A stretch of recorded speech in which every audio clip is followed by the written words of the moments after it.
I don't think so, because William's a bit like me. He doesn't actually view Harry as a victim. He doesn't. He views Harry as someone who has been a complicit part in an attempt to bring down the British royal family. And so that doesn't make him a victim. Like, he might be a victim of Meghan, but he's not a victim in terms of his behavior.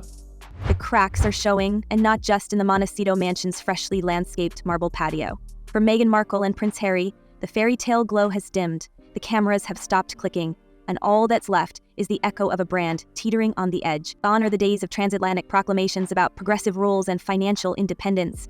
Now whispers swirl, like California wildfire smoke. Is the Sussex marriage disintegrating under the pressure of failed ventures, mounting expenses, and dueling ambitions? One thing is clear, we're not watching a love story anymore. We're watching the third act of a royal drama, and it's getting messier by the day.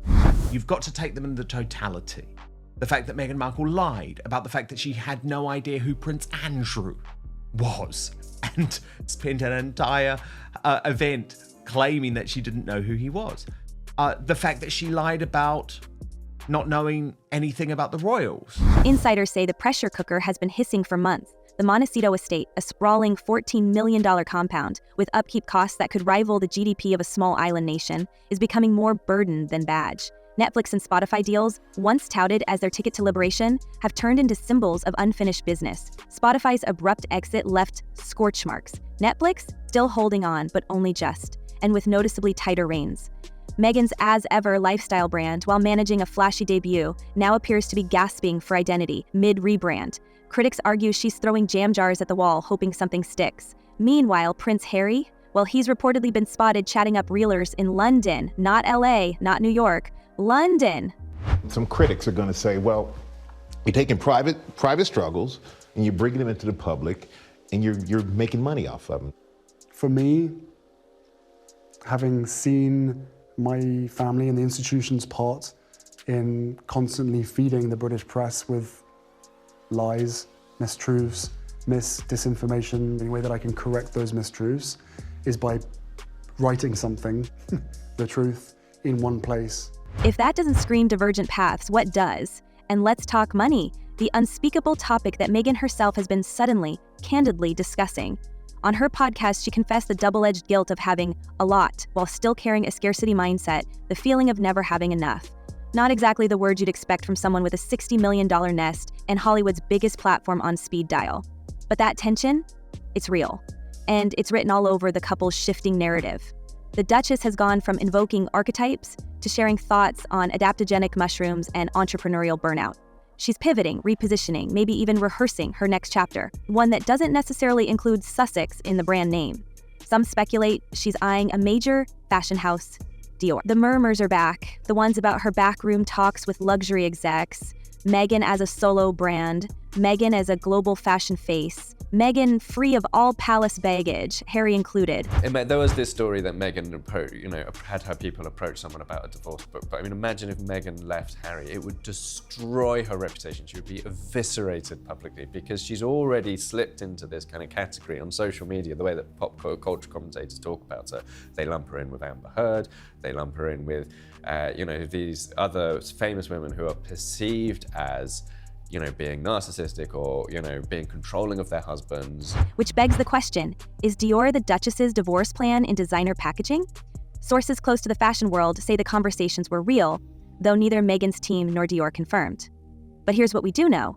Her sudden media charm offensive, from podcast confessions to curated family photos, aligns suspiciously well with the kind of personal rebranding that often precedes a professional overhaul. She's showing us the polished wife and mother, the determined founder, the sentimental royal, an entire portfolio of personas rolled into one multimedia rollout, as if she's covering every base just in case. Meanwhile, Harry appears to be playing an entirely different game. In the shadows of Meghan's streaming glow, he's reportedly been holding quiet talks with figures back in the UK. Not just old friends, but property agents, advisors, even ex-palace contacts. One longtime royal watcher claimed Harry's been looking into a future rooted in Windsor, not West Coast wellness. That's more than nostalgia, that's logistics. And the rumors? That he's positioning for a return? Some say for redemption, others whisper retreat. Some critics are going to say, well, you're taking private struggles and you're bringing them into the public and you're making money off of them. For me, having seen my family and the institution's part in constantly feeding the British press with lies, mistruths, disinformation, the way that I can correct those mistruths is by writing something, the truth, in one place. His recent efforts to mend ties with the royal family on the surface read like an overdue reconciliation. But the timing, the optics, the calculated leaks, it reeks of a strategic play. Some UK outlets are calling it a full-blown PR stunt. Rehabilitation by reunion, as one critic dryly put it. After years of tell-alls, lawsuits, and Spotify implosions, Harry may be realizing what the tabloids always said. You can't burn Buckingham and still expect the crown to light your way in California. And as Harry stares at Windsor, Meghan appears to be leaning into Hollywood, or more precisely into her own version of it, a softer, shinier sphere where curated vulnerability is currency and every tear has a caption. Her podcast finale painted a portrait of loneliness in leadership, the aching solitude of building something alone. But listen closely, and you'll hear another story, one of self-mythologizing. I was gonna do it all by myself, she says, but I took a complete U-turn. That U-turn, by the way, was a Netflix licensing deal. Hardly a cry for independence. It's more like a memo to potential partners. I'm adaptable, I'm scalable, I'm available. Reportedly bullied virtually everybody who's ever worked for her. She can't keep a staff in London. She can't keep a staff in Montecito. She's a bully. She's obsessed with her own ego, face on television, etc., and playing the victim. So no amount of humanizing videos, even if she managed to find one, are going to work. You know, if you actually are a good person, you don't show up at the Uvalde mass school shooting and put yourself on camera and make it about you. You don't see. And now, about those kids. Archie and Lilibet. Sweet private moments have started trickling out on social media. Tooth fairy tales, nighttime cuddles. One could call it motherly pride, others call it a narrative counterattack. Royal commentator Jenny Bond believes Meghan is a fighter who knows her marriage is under the microscope and is fiercely working to maintain the illusion of unity. She's not alone. PR experts are noting the increased visibility of family-centered posts right as speculation of Harry's distance grows. Coincidence or choreography? Because let's not forget, perception is product in their world. And if the couple's brand was built on the power of their love, a divorce could be catastrophic. One former palace aide told a British tabloid, Meghan without Harry is a lifestyle influencer. Meghan with Harry is a global curiosity. That's a brutal assessment, but it aligns with what other insiders have said about the stakes. If Meghan splits from Harry, her claim to a Duchess identity, her anchor to global fascination, sinks. And if Harry walks away, he's not just leaving a brand, he's leaving his children. That's the narrative nightmare the palace, the press, and the Sussex squad are all trying to avoid. Now, Harry and Meghan have also been accused of hypocrisy after they restructured their staff, creating what has been labelled the Montecito Royal Court. What does that mean, Kinsey? What's happening? And yet the signs are everywhere. Separate staffers, split ambitions, dueling business ventures. Harry is reportedly plotting another memoir. Meghan is planning her next launch, teasing a dive into fashion sometime in 2026. Even their Netflix futures look decoupled. Harry's not expected to feature in season 2, one industry source shared, referring to Meghan's series With Love. Meghan, a notable absence, and perhaps a telling one. Meanwhile, their home base is undergoing a transformation of its own. Reports say the couple has built a new Montecito Royal Court of Staffers, an 11-person PR battalion with shocking similarities to the very palace systems they once accused of sabotage. Critics call it hypocrisy, defenders say it's smart branding, but all agree it's expensive.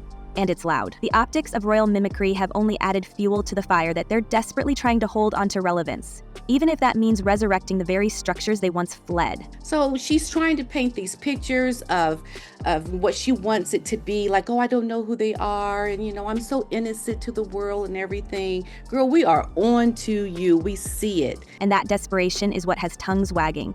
Because when you step back from the designer launches, the filtered family photos, the glossy podcast quotes, you see two people standing on opposite coasts of a shared life, one looking backward, the other hurtling forward. And we're left wondering, are they even facing each other anymore? Reconciliation talks with the royal family, once front-page material, are now met with rolling eyes in the UK press. Some believe it's about legacy, Harry wanting his children to have access to the institution he walked away from. Others say it's purely strategic, a move to open doors, re-establish connections, rebuild security. Whatever it is, it's not subtle. The very fact that the talks are publicized, and often from Sussex-adjacent sources, hints at the real purpose, not healing, headlining. I think that, as we've spoken about, this show has completely underperformed. It did not really appear on the Spotify charts. This was, of course, the podcast that she made with Lemonada Media. It's still unclear, actually, about what money has come from this podcast. So originally, when she signed up with Spotify, there was money up front. That deal went south. She signed up with Lemonada. And as that narrative plays out, Meghan's side of the story grows more complex. She's been open about her struggles, how launching as ever was incredibly lonely, how she's unsure what to even call herself now, not an actress, not a royal, not quite an influencer, just Meghan, a self-styled founder of something still forming. But that image, too, is under scrutiny. Her mompreneur identity has drawn both praise and parody. Every time she thanks fans for their support instead of Harry on their anniversary, the internet doesn't miss it. And Dior, that whispered deal that just won't fade, it represents more than fashion. It's the idea of Meghan re-emerging, not as the wife of a prince, but as an icon in her own right. If it goes through, insiders say it could mean serious financial independence for her. But it would also mark a point of no return for her marriage, for her public role, for Harry. Because while she steps back to gather data on her brand's next move, Harry is reportedly seeking something far more traditional: stability, identity, family. Not in Montecito, not on Netflix, in Britain, in uniform, under the crown. It's a different kind of comeback, and maybe the last chance he has to reclaim what he lost. So are they fighting to stay together, or just planning their lives apart? Within the family, as such, there's the spare and the heir. My brother being the heir and me being the spare, and so I think it was just a really good opportunity to choose a title that had been somewhat used against me for a long part of my life and own that title. And yet, as Meghan sharpens her brand in sleek Hollywood boardrooms, Harry has been quietly reactivating his UK contacts behind the scenes, not the public-facing kind, the ones who shake hands in press photos. We're talking about the men who once served beside him in combat zones, former Palisades who operated under the radar, even long estranged family liaisons once pushed out during the Sussex exodus. Multiple sources claim he's been reaching out in private calls, hushed meetings, and encrypted messages, laying the groundwork for something that looks a lot like a return. Maybe not to royal duties, but to royal soil. One of his former security advisors, now based in Sussex, reportedly confirmed that Harry hasn't closed the door on moving back to the UK, and that he's exploring ways to reinsert himself into British charitable life without stepping on royal toes. It's a delicate dance, especially after years of airing the monarchy's secrets to global audiences. But what's driving this shift? For some, it's image rehab. For others, it's a symptom of a deeper ache. The soldier turned spare may be discovering that the California sun doesn't warm old wounds. You know, I love every member of my family, despite the differences. I don't look at her as an evil stepmother. I see someone who has done everything that she can to improve her own reputation and her own image. We've heard whispers that he misses the structure, the sense of purpose he once had as a working royal. No staged Zoom calls or staged garden walks, real legacy, real duty. And there's an emotional pull too. After being iced out of key royal milestones and enduring what many called a cold coronation cameo, Harry is reportedly trying to reclaim some sliver of that fractured lineage. Not just for himself, but for Archie and Lilibet. Is it nostalgia? Or is it survival? Because while Meghan is expanding her empire in 5-inch heels, Harry seems to be drifting towards something entirely different. Not fame, not fortune, just familiarity. And that might be the most dangerous wedge of all. Meghan is said to be laser-focused on growth, verticals, hospitality expansion, even a potential foray into fashion. But for Harry, those buzzwords don't land. His orbit is changing, and they might no longer share the same gravitational pull. Meanwhile, Meghan's own climb is gaining velocity. Just weeks ago, she confirmed that her next chapter involves a strategic reassessment of her As Ever brand. The first drop may have sold out in minutes, but Meghan's pivot was swift and unmistakable. She told Fast Company she plans to gather data and assess, which industry insiders translate as preparing for a rebrand or a relaunch. Her ambitions are crystal clear, but there's a darker reading, that she's quietly separating her identity from her marriage. And then there's Dior. Fashion insiders in Paris claim Meghan's team has been in back-channel conversations with the brand's senior leadership for months, exploring possibilities beyond simple endorsement deals. A capsule collection, a signature scent, possibly even her own line under the Dior umbrella. The goal? Independence, legacy, a brand name that transcends royal titles. Think Grace Kelly meets Martha Stewart, with a dash of goop. If the Dior partnership goes through, it would catapult Meghan into a rarefied space few former royals have ever entered, solo, sovereign, and financially unshackled. The other thing I'm going to say, and I know this is weird, But there's one of those conspiracy theories on the internet that she might not have actually carried her babies, one or both, that they may have used a surrogate. Trust me, because I'm neck deep in all the news around these two. And there are many people who long before today are convinced she used surrogates and that her pregnancies were fake, one or both of them. But what does that mean for Harry? Because let's not ignore the optics. While Meghan mingles with media moguls and tours wellness retreats, Harry is being photographed alone at polo matches, charity events, solo UK visits. There's a slow, visual decoupling happening, and fans have noticed. In recent months, their joint appearances have become fewer. Their projects once billed as team efforts are now distinctly divided. Meghan leads her podcast. Harry pursues legal cases and veterans initiatives. Different spheres, different audiences, different futures. What's especially telling is how carefully curated Meghan's recent media moves have been. From her Time 100 appearance to the Netflix tie-ins, she's positioned herself as a modern female founder, stepping away from the Duchess label and leaning into something more aspirational. She's openly discussed how difficult it's been to define herself post-royal life. If I had to write a resume, I don't know what I would call myself, she said. That confusion isn't weakness, it's strategy. Reinvention is her currency now. But where does that leave her partner? And the world. There's a lot that I can forgive, but there needs to be conversations and then in order for reconciliation, and part of that has to be accountability. Multiple commentators have pointed out that Harry's brand hasn't evolved at the same pace. While Meghan is forging a lifestyle empire, Harry's most visible recent project was himself. The memoir, the therapy sessions, the lawsuits, the reflections. It's been cathartic, yes, but also deeply isolating. Even insiders close to the couple have commented that their professional separation is becoming more pronounced. What started as tactical could now be turning personal. And then there's the money, because while their combined net worth estimated around $60 million sounds comfortable, their spending says otherwise. The Montecito estate alone comes with annual costs that would make even A-list power couples flinch. Security, maintenance, staffing, publicists, legal teams.